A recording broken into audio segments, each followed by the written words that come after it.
As the layers of the onion continue to peel back, revealing just how deep the corruption in Washington goes, it is up to the everyday Americans to research and connect the dots. Some call us conspiracy theorists, and yet others simply call us crazy.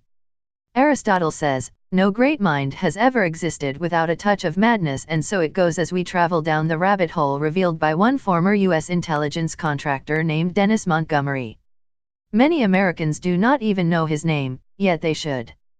Montgomery walked away with more than 600 million classified documents on no less than 47 hard drives from both the National Security Agency, NSA, and the CIA. His breach is considered even larger than that of Edward Snowden. Why is this important, you ask? Well, take a trip down memory lane with me.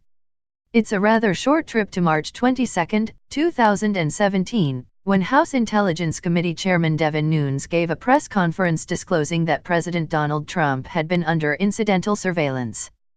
This press conference was viewed by many as a vindication that President Trump's prior claims that he was wiretapped by the Obama administration, calling it McCarthyism.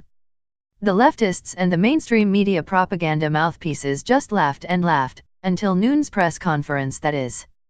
Then they tried to discredit him.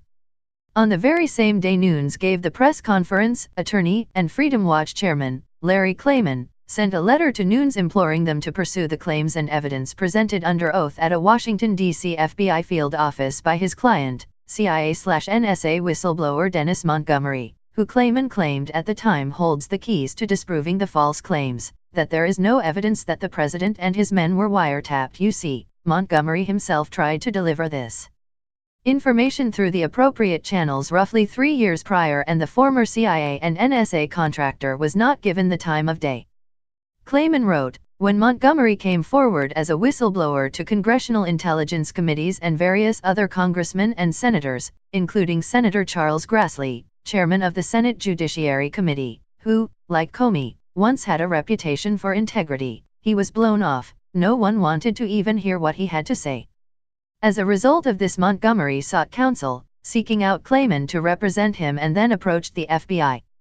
What Klayman revealed on Montgomery's behalf was nothing less than chilling. Under grants of immunity, which I obtained through Assistant U.S. Attorney Deborah Curtis, Montgomery produced the hard drives and later was interviewed under oath in a secure room at the FBI field office in the District of Columbia. There he laid out how persons like then businessman Donald Trump were illegally spied upon by Clapper, Brennan, and the spy agencies of the Obama administration.